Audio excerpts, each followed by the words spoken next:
మీ business ఏదైనా మీ ఊర్లో promotion చేయాలంటే అది సుమన్ టీవీతోనే సాధ్యం. ఇప్పుడే సంప్రదించండి.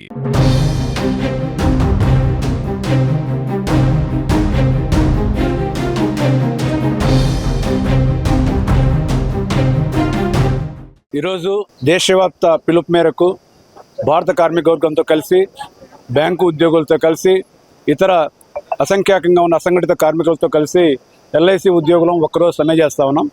ఈ సమ్మె సందర్భంగా కార్మిక చట్టాల స్థానంలో లేబర్ కోడ్స్ ఏవైతే వచ్చాయో వాటిని ఉపసంహరించుకోవాలని చెప్పేసి మేము డిమాండ్ చేస్తా ఉన్నాం. అలాగే ప్రభుత్వ రంగ సంస్థలపై జరుగుతున్న దాడుల్ని ఆపమని చెప్పేసి కోరుతా ఉన్నాం. తర్వాత ఎల్ఐసి లాంటి సంస్థల్లో బ్యాంకుల్లోనూ పెద్ద ఎత్తున రిక్రూట్మెంట్ చేపట్టాలని చెప్పేసి కోరుతా ఉన్నాం. వీటన్నిటితో పాటు ఈరోజు 5 రాష్ట్ర ప్రభుత్వాలు ఇప్పటికే నిర్ణయం తీసుకున్నాయి, పాత పెన్షన్ స్కీమ్ను పునరుద్ధరించాయి. ఎల్ఐసిలో కూడా పాత పెన్షన్ స్కీమ్ను పునరుద్ధరించాలని చెప్పేసి, అలాగే మిగతా రాష్ట్రాల్లో కూడా పాత పెన్షన్ స్కీమ్ను పునరుద్ధరించాలని చెప్పేసి మేము కోరుతా ఉన్నాం. ఎల్ఐసి వరకు వస్తే కనుక ఈరోజు ఇంత పోటీ ఉన్నప్పటికీ కూడా మేము మా మార్కెట్ షేర్ నిలుపుకుంటూ ఎల్ఐసి సంస్థను బలోపేతం చేసుకునే దిశగా మేము ఆఫీసుల్లో ప్రయత్నం చేస్తా ఉన్నాం. కానీ ఈరోజు కేంద్ర ప్రభుత్వం యొక్క విధానాలు ఈ ప్రభుత్వ రంగ సంస్థల అభివృద్ధికి ఆటంకంగా మారినాయని చెప్పేసి తెలియజేస్తా ఉన్నా. 100% ఎఫ్డిఐ ఈరోజు ఇన్సూరెన్స్ సెక్టర్లోకి తీసుకురావాలని చెప్పేసి ప్రయత్నం చేస్తూ ఉన్నారు. దీనివల్ల ఏం ఉపయోగం లేదు.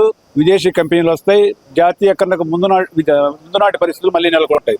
అలాగే దాంతోపాటు ఈరోజు మరోసారి ఎల్ఐసిని స్టాక్ మార్కెట్లో డిస్ఇన్వెస్ట్మెంట్ చేయాలని చెప్పి ప్రయత్నం చేస్తూ ఉన్నారు.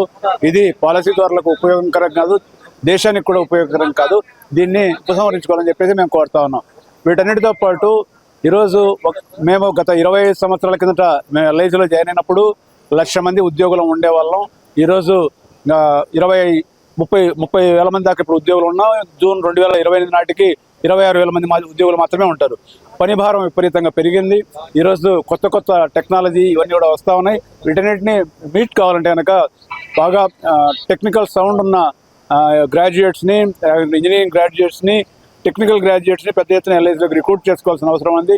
అప్పుడు మాత్రమే మనం ఫ్యూచర్ ఛాలెంజెస్ని ఎదుర్కోవడానికి అవకాశం ఉంటుంది. కాబట్టి మేము రిక్రూట్మెంట్ డిమాండ్ చేస్తూ ఉన్నాం. అలాగే మా యూనియన్కి గుర్తింపు ఇవ్వాలని చెప్పేసి కోరుతా ఉన్నాం. తర్వాత కార్మిక లేబర్ కోడ్స్ ఏవైతే ఉన్నాయో వాటిని ఇంప్లిమెంటేషన్ ఆపమని చెప్పేసి కోరుతా ఉన్నాం. ఈ అన్ని డిమాండ్ల మీద ఈరోజు మేము సమ్మె చేస్తా ఉన్నాం. ఈ సమ్మె ఈరోజు బ్రహ్మాండంగా జయప్రదమైంది. ఏపీజీబీ సిబ్బంది వచ్చి ఇక్కడే సమ్మెలో పాల్గొన్నారు. అలాగే రాష్ట్ర ప్రభుత్వ ఉద్యోగులకు సంబంధించిన సంఘాల నాయకులు వచ్చి మాట్లాడారు. తర్వాత ఏజెంట్లు కూడా వచ్చి మాట్లాడారు. ఈ సమ్మె దేశవ్యాప్తంగా ఏ డిమాండ్స్ని అయితే ప్రతిధ్వనింపజేస్తూ ఉందో ప్రభుత్వం, అది రాష్ట్ర ప్రభుత్వమైనా కేంద్ర ప్రభుత్వమైనా గమనించి తమ విధానాలని పునఃసమీక్షించుకోవాలని చెప్పి డిమాండ్ చేస్తా ఉన్నాం. ప్రజానుకూల విధానాలని, కార్మిక వర్గ అనుకూల విధానాలని, ప్రభుత్వ రంగ అనుకూల విధానాలని ముందుకు తీసుకోవాలని చెప్పేసి మేము కోరుతా ఉన్నాం.